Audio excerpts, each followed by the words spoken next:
Welcome to Driven, the Unscripted Success podcast, with your hosts, Mike Menino and Nariman Hamden, bringing you insights and stories on achieving personal, professional, and financial success. Hey guys, I'm Nariman Hamden, and this is Driven Unscripted Success podcast. Got another great guest on today. We have Stephen Scrobe. Scrobe. Scrobe. Sorry about that. Stephen Scrobe. Stephen has been in the leadership, business, and strategy industry for about 16 to 20 years. He was 15 years in law enforcement, turned business owner for Heart and Soul, and he is the founder of Knights Armor nonprofit. And he's currently a municipal account executive with O2X Human Performance, where they develop proactive health and wellness programs for fire, police, federal, and military organizations. Hey, Stephen, how you doing? Great. How are you? I'm doing well. Where are you zooming in from? Babcock Ranch, Florida. Yeah, that's not too far from me. Yeah. Further north, big compound over there. Yeah, it's definitely developing community, but it's also a little isolated. So we're out here on our own little island in the swamp. Yeah, you guys really are. A few years ago, I took my kids up there to see the it was one of the big annual rodeo. So we went out there and checked it out. And we cut all the way through Babcock, all the orange blossom farms, and it's very pretty. Yeah, it's nice. There's a lot of old Florida here. Yes, that's for sure. That is for sure. So let me start off by asking, can you share with us a little bit about what you do and how you got to where you are? Yeah, so currently my main role is with O2X Human Performance. And we like to say that we serve those who serve others. Our goal is to help drive human performance and operational readiness in the tactical space with fire, police, military, federal workers, to really just make people realize that self-care isn't selfish, for lack of a better way of putting it, and that your most valuable resource in any organization, it doesn't matter if it's the tactical space or not, should be your personnel and your people. Because I think that gets lost a lot, especially with all the technology that comes out these days. Everybody has this big emphasis on promoting what's the next best thing. And a lot of times we tend to forget that your people are your most valuable resource, and taking care of their minds, their bodies, allowing them to come in and function at their best every day is really what drives success in any organization, financially and professionally, because you want people that want to thrive in their workplace when they show up. And that's really our goal when we come in and work with organizations, is to provide proactive health resources and wellness resources for any agency. Prior to that, I spent most of my adult life in law enforcement. I did 16 years of a career down here in South Florida and Southwest Florida. Absolutely loved it. Incredibly rewarding time. Got the opportunity to do a little bit of everything. SWAT. Ended my career in the K-9 unit, which is by far the most fun I think you can have in law enforcement. I'll still train dogs periodically because I can't let it go. It's just what did you like about that? What did you like about that? When it came with K-9, it was just the K-9s are always a direct reflection to the work you put in. There's no cheating the system, and it relies a lot on learning behavior and psychology and communication, because what you really have to do is recognize that if the dog is wrong, it's not usually the dog's fault. It's the handler's fault or the trainer's fault, because it's your job to communicate what you want something else to do when they don't speak your language. Trying to find that mutual line of communication where you understand each other and you understand exactly what's being asked, and then overcoming different problems that arise throughout the training. I find it incredibly rewarding when you're able to do that, and then still support a broader mission that's bigger than yourself, of helping your agency, helping other people, especially on search and rescue kind of missions, things like that, where it's what you're doing is impactful, not just for yourself, but also society as a whole. It definitely adds to that. So I spent 16 years there, loved it, decided to get out after 16 years. My wife and I opened a health and wellness business called Heart and Soul, which is holistic health and wellness. More of that emphasis on less running to medicine and more on doing the basics right, was founded by my wife originally, and then I kind of tagged along for the strength and conditioning and injury prevention side of the house, where she deals with more of the nutritional aspect, the spiritual aspect, and that mindset that we want people to change from, of always running to, the short-term fix, and start thinking about your quality of life and how we can build that. Or sustainability would be the best word that I'd use for it, because you might get a pill or you might get a short answer, but it's not necessarily the thing that's going to make results last. The goal is to promote a lifestyle of consistency. And that's what we aim to do with Heart and Soul. During that time period, I was able to also start a nonprofit, as you mentioned, called Knight's Armor, which I still have up and running. And originally, that was to support smaller local law enforcement agencies that don't have the opportunity for training and education. So they either they lack the funding, or they lack the personnel, or the information to deliver more advanced training in self-care treatment for emergency aid, using individual first aid kits, tactical medicine, defensive tactics. We would provide that training and those supplies and equipment for those agencies, taking donations to do that. And that was just something that I started as a passion project, and that kind of grew into a much bigger business. And eventually I was discovered by O2X, got connected with them through a mutual connection. And now I've had the opportunity to teach with them for 3 years, traveling around the country to different agencies. And then now I do the business development for the Southeast. That's fantastic. Yeah, I noticed on your website, I was browsing through, I noticed that you were helped out in Savannah and Huntington Beach. So you're all over the place with that great program. And then let me ask you, so how do you deal with taking risks? Obviously, you've started, several businesses. So how do you deal with taking risks? And is there a time when you rolled the dice and it really worked out for you? Well, I was given really good advice, I think, when I first got out of law enforcement, or was getting out of law enforcement. There's a woman whose name is Lenka, and she said, like, I told her my plan, and that I had this vision of wanting to do more than law enforcement, my current position. And I was thinking about starting my own business. And she said, it was a phenomenal advice. Said, listen, you can, like, imagine your son when he turns 18. I have 2 boys, they're 10 and 7. When they turn 18, if they come back to you and they say, hey, Dad, I want to start my own business, what do you think? What would you tell your son? And I said, well, of course, I'd support him in any way I could. I'd encourage the heck out of him. And I'd say, you deserve that opportunity to see if it works. And we'll always be here to support you. If things don't go as planned, or you need to hit the drawing board again and you need to recover, but expect to succeed when you go into this. Like, I don't want you to go in with any fear. I would love for you to just go ahead and go all in for what you want to do. As long as you love it and you feel that it's going to be impactful. And that's the advice that I would give my son. And she turned around to me and she said, well, that's great. So what happens when he looks back at you and says, well, why didn't you? And I was like, well, that kind of hit me a little bit different, because when you're talking to someone and giving them advice, a lot of times it's hard to hear your own advice and the things that you should do. But it really made me look internally and say, hey, well, what am I really, like, where's the fear that's holding me back from doing this thing that I've planned on doing, this risk that I've looked to take? And there was a lot of risk with it. It was a world that I'd never known. I hadn't stepped into the business world on my own before. And I didn't necessarily have the right mindset, I don't think. And that's what I needed to change along the way to make things work. So I said, basically the whole message was, hey, you're not going to be able to be successful where you're going if you still have one foot in the door over here and you're dragging a boat anchor with you along the way. Right. You're not going to get anywhere. Yeah. You can't run, dragging the past behind you. You have to, at some point, jump 2 feet, go all in, and say, hey, this is the direction we're going to go, and we're going to do it, and we're not going to be scared about it.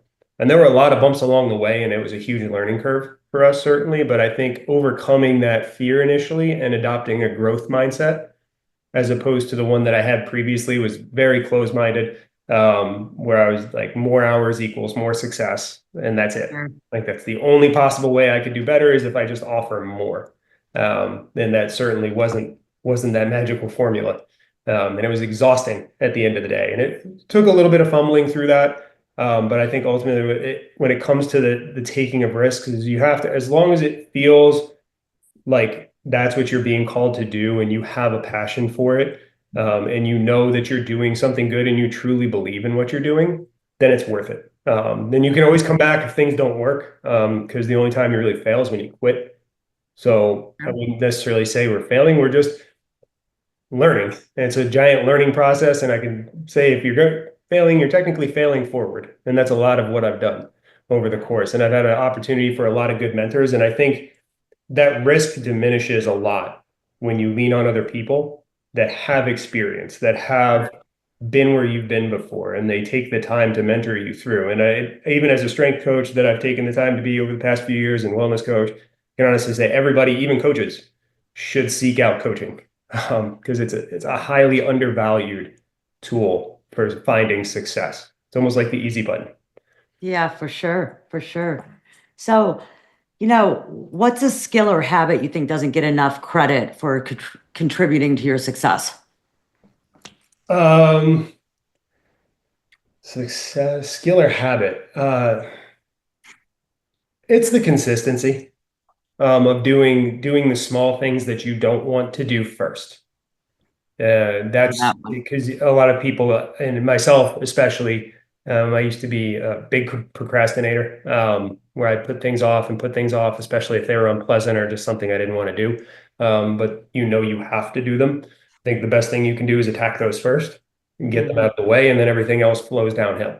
And it's a lot easier that way. Whereas if the more longer you put those initial tasks off you don't want to address, the phone calls you don't want to make, they get bigger and more ominous as time goes on, and it's harder to get to them. That Absolutely. entire time, you're delaying that eventual gratification or the success that you're going to get from whatever you're pursuing. So it's really learning to lean into the difficult conversations, lean into the difficult things that you have on your agenda, and take those head on while you have the energy, so that if you do lose energy or steam later on, everything else is going to come a lot easier. Sure. So, leading a team has its challenges.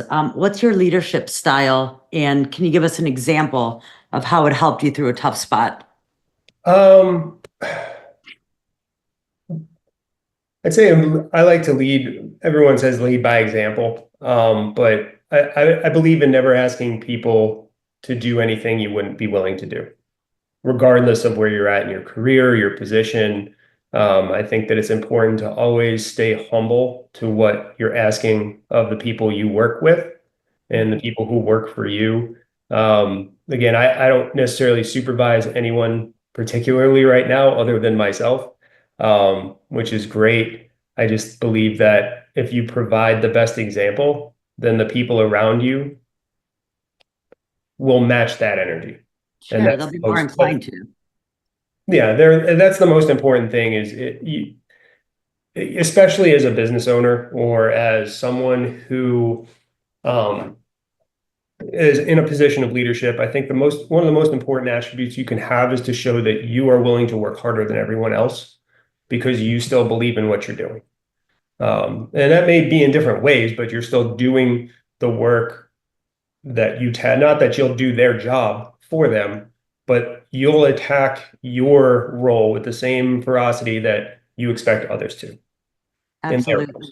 And that's an important example because it just drives that mission success of being present where you are, right? Because you're not getting distracted by other things, you're not getting distracted by other titles, other opportunities. You're just owning what you're doing and doing the best you can at that. And there's that rule of fives, right? Because we spend a lot of time with the people we work with. Yeah. And you always hear about this rule of five, where eventually you become the average of the top 5 people you spend the most time around.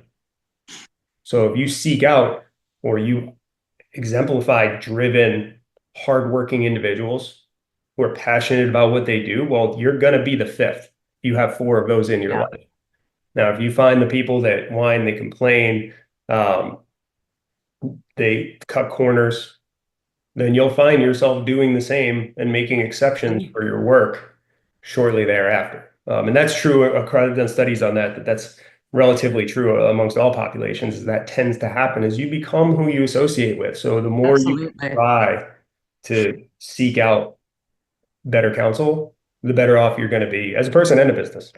Yeah, sure. And it goes back to saying, you surround yourself with like-minded people. Mhm. So if you're around, if you're a procrastinator and you're surrounding yourself with procrastinators, then it's inevitable that you're not going to get anywhere. You're going to continue being the procrastinator.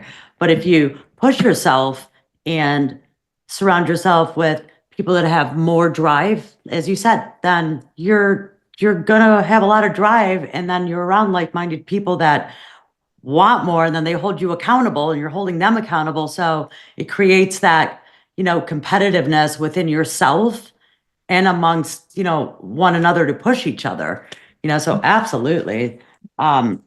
With the rule of five. So that's exactly what that is. So yeah, for sure. And it's exciting to see when you're around, people that are motivated, Yeah, it's contagious sometimes. It's just hard. Yes. It's hard not to put in more effort when you see people who love what they do every day. When they Sure. come in and they really are driving to just not just get to survive or make it through the day at work, but they show up thriving.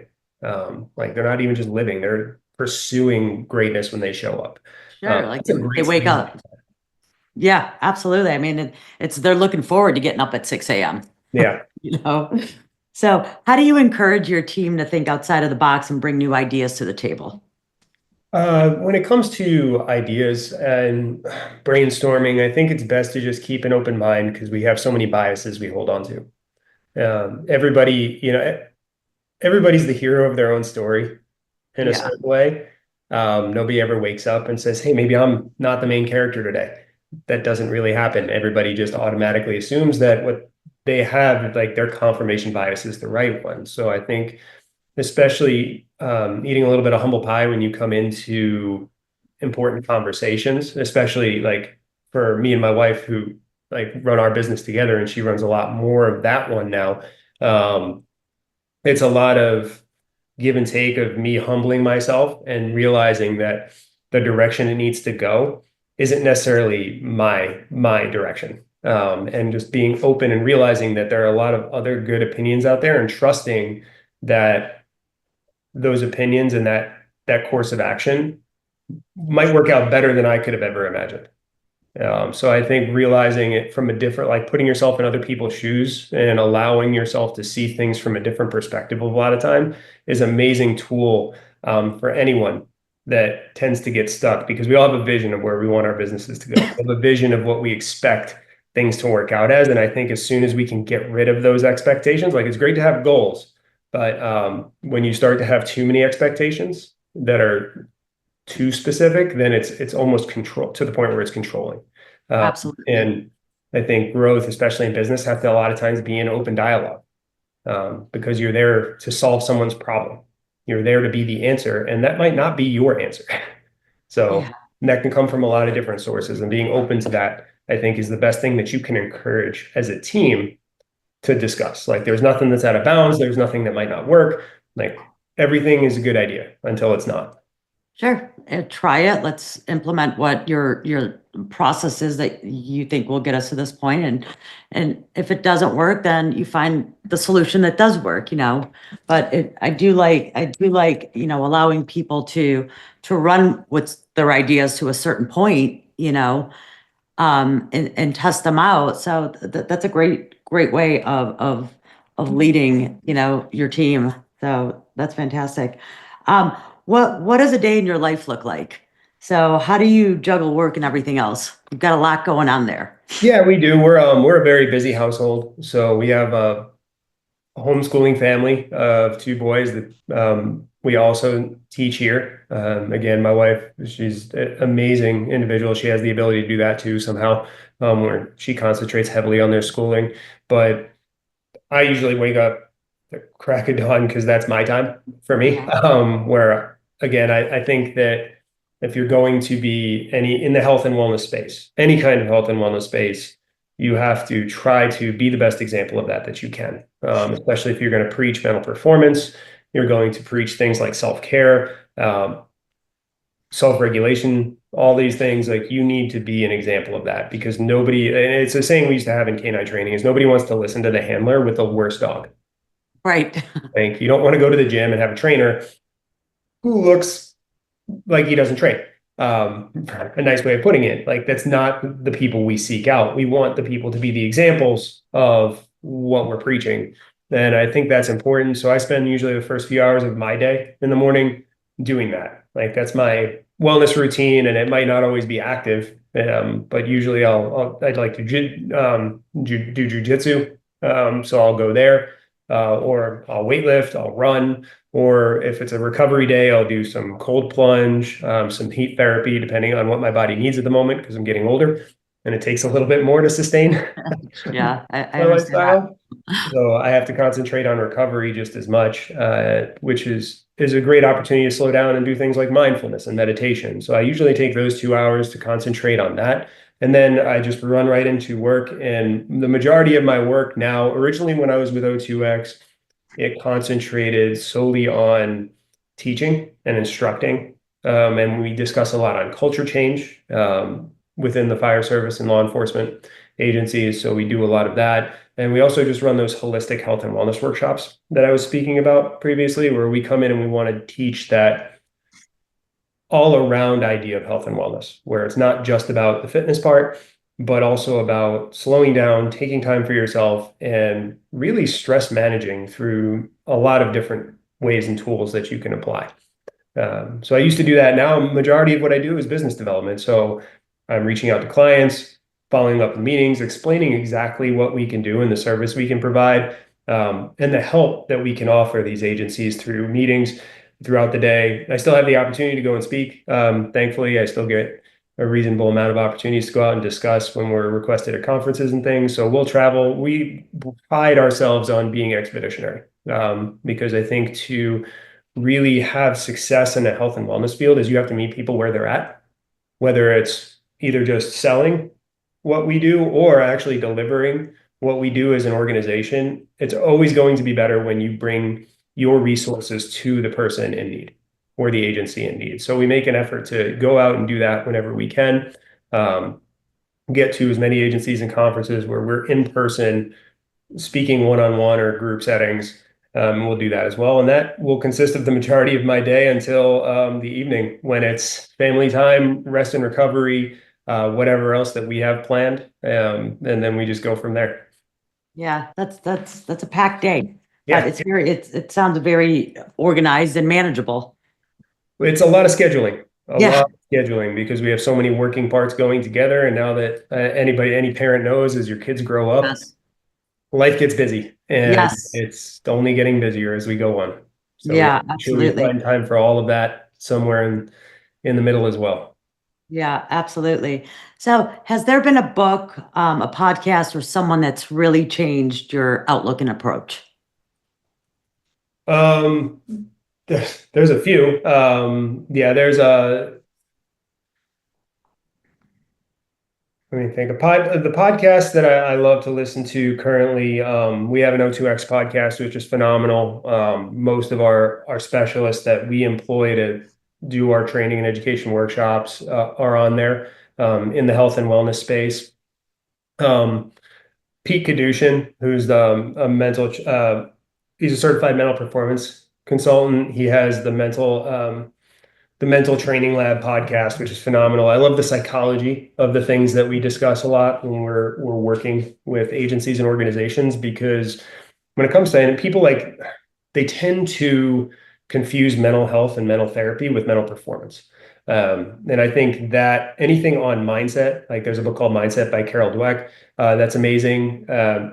Anything that focuses on how you wrap your head around concepts and ideas and your own performance is going to vastly improve what you do almost immediately. Because even as a strength coach, and I come in and I'll talk to people and I'll say, hey, if you give me 3 days a week consistently of good hard effort on this plan, in about 8 to 12 weeks, you're going to see physiological changes, positive physiological changes if you're putting the effort in. And that's really good. 8 weeks is a great turnaround to start to actually see changes. You'll feel better before that, but by the time you actually see and get those physical changes, 8 to 12 weeks. But if you start focusing on your mindset, your mindfulness, your rest and recovery, sleep and fatigue management, those impact your life almost immediately. Like there's an immediate uptick in how you feel, how you perform, how you show up every day. And I think that it's an underrated tool. And it's almost like, again, hitting the easy button and like a little bit of a cheat code for finding that success day to day is just being able to be present where we're at. So I like to focus on a lot of that mental performance, behavioral aspect of what we do when you're doing anything, whether it's showing up to work or it's showing up to a workout, or engaging with your family. The most important thing you can do is be present in that moment. And anything like those books and those podcasts are amazing for portraying that message. Absolutely. Absolutely. So let me ask you this question. So it sounds like, things are going very well for you in your business. A lot of people or there's a lot of companies in wellness in the wellness business. So what are you looking towards the future and how can you create like a passive income? So what are you doing in that aspect? Well, for future purposes, I really would like to be good at what I do now. Again, I'm still learning not necessarily business aspect, but the sales aspect for O2X specifically and helping grow that business for them. With our own business, my wife is a holistic health practitioner, and we're working on promoting more of that, and we want to see that grow as well. But that's more of a local initiative, and we're limited by time at the moment. So the more recurring revenue that I can provide from other sources, obviously from building out anything that would be passive would be amazing because that would help time. Because again, at the end of the day, time's the number one currency that we can afford to give up. Once you spend it, it's not there anymore. It's the one that you can never get back. Like you can go broke and build it back up. Like there are rags to riches stories of people who have done that over and over and over again. But time, we don't get that one back. So what we make of it, I think, is the most value. It's where we get the most out of our lives. And I think anything now is our goal is to be able to give myself that time and give our family that time so we can focus more on our initiatives. So we are working on building those sources of passive income that would help to eventually and ultimately give us the time to drive our business a little bit more, and do more of those things that we enjoy. Absolutely. So as we're wrapping up our interview, what exciting plans do you have or initiatives do you have that are coming up in the next 6 to 12 months? Oh, wow. Tons of stuff, actually. We have a lot of speakership opportunities where we get to go around and teach. There's a lot of amazing courses that we're putting on. We work a lot with grants through the federal space as well for organizations. There's currently a school violence prevention grant that is available that we're helping agencies write or law enforcement write to get mental performance skills for their school resource officers, which is just anything that you can do to make children safer. Is amazing. Like it's an amazing initiative. So we're supporting that. We have the opportunity to travel with the National Tactical Officer Association conference to teach up there, where we're teaching mental performance for tactical operations. And we have a few of our amazing specialists coming in to do that as well. As for our business, like I said, my wife is continuing to reach out more locally here in Babcock, but we're always looking to expand that where the more people that she can reach and help and heal, we would love to get in touch with and talk more about that as well. But yeah, there's so many new things out there. We have a few new programs that we're beginning that are coming up now where we're actually embedding specialists in agencies, and those are all starting in next month, actually a month and a half down here. we'll have specialists that basically are embedded in these agencies to take care of the entire agency on a proactive level, which is just a fantastic resource for them. And I'm really excited for those agencies that are going to get that resource. There's one that's getting a mental performance specialist down here in the East Coast of Florida, over in West Palm Beach. And then Palm Beach Sheriff's Office just got another one of those as well. And then we also have another athletic trainer coming in Georgia. So it's incredibly exciting that we're growing in that capacity, and we have people in place that are just going to really enhance and support the health and wellness of officers and firefighters that are out there. That's wonderful. You got a lot going on. So that's really exciting. So you know what, here's a question that I wanted to ask you earlier. You know, if someone was listening and wanted to, you know, transition basically from the way you transitioned from law enforcement into being a business owner, what is your best tip that you would give that person or persons?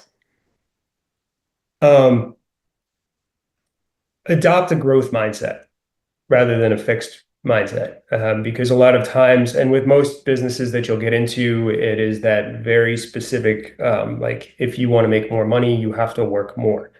You put time in, you work more hours, you get more money, you get more overtime, and then you learn to be dependent on those things. But it's a very fixed mindset of this is the way it's always been, and this is the way it has to be done. And it's hard to break after years of being in public service, is because everything that you do is very dictated, and there's a very pre-planned approach for how you find success. If you test well, you get promoted. If you do this much work, you get moved on, you get promoted a lot of times. But it's written down. That's very, very, like, everything is in policy and procedure, and it is by the book, literally. So it's very easy to fall into that mold during your career. And when you get out and you own your own business, it is a much different mindset that you need to achieve success, where it's got to be more about, it's not the quantity of hours that you put in, it's the quality of those hours. So if you're putting in 10 hours worth of work a day at your own business and it is not succeeding, which is what happened when I initially started my health and wellness business. I was offering everything that I possibly could to everyone, and I was trying to be everywhere all the time. And then I realized very quickly that that was a failing venture, and that I needed to slow down, find my market, find who I needed to speak to, and I had a message for personally that would resonate, and that would be successful. And that cut my time in half, as conveniently, because now I had a direction. Sure. You go in with no direction and you just try to throw darts at a wall and see what sticks, not as successful. So you definitely want to have that growth mindset of taking the approach of trying the new things. Don't do what you've always done and expect to work. Like, go out and make the few hours you have in the day worth it in that regard. And I got another great piece of advice from a friend when I started that business also. He came in and he said, listen, the best advice he ever got in business was, you measure the success of a man by the quality of the relationships that he keeps in his life. It's well said. Yeah. And he said, I've never done, he's like, you're thinking too much like a cop. He's like, don't take that the wrong way. He's like, but you're just not thinking about it from a business perspective. He's like, I've never made a deal. I've never done anything with anyone that wasn't beneficial to everyone involved. And if you take that mindset into everything that you do, you'll never fail. Absolutely. Don't sell things just to sell them. Sell things because you believe they're going to impact someone positively and that it's going to help you succeed along the way. Because then they're appreciating, they're going to appreciate what you did. They're not going to just say, oh, I just got this thing, or this, like, I just go to this gym, or I just bought this product. They're going to actually genuinely realize that you care about their success just as much as they do. But you can't want it more than they do also. So a delicate balance. Absolutely. That was great advice that he gave you. Well, thank you so much for coming on. And if anyone wants to connect with you, how do they connect? LinkedIn is a great place. Steven Scrobe, under my name on there, is the most professional by far. I'm available by email at Stephen, stephen.scrobe, SCROBE at O2X.com. And those are probably the two most reliable ways that I can be reached, because I'm always on, always working. That's awesome. Well, thank you so much for coming on. I enjoyed meeting you and hearing your story. So I wish you the best. And I'm big into holistic care as well. So I'll definitely be checking out what you and your wife are doing and seeing what that's all about. It's hard to find holistic health around anywhere, pretty much. I mean, it's very far and few. So definitely interested in that. And thank you so much, guys, for tuning in again. And you want to get a hold of Stephen, that's how you get a hold of him. So reach out to him and connect. Thanks, guys. Thanks, Stephen. Thank you. Appreciate it. Thanks for listening to Driven, the Unscripted Success Podcast. Want to share your story? Apply to be a guest at drivensuccesspodcast.com/guest.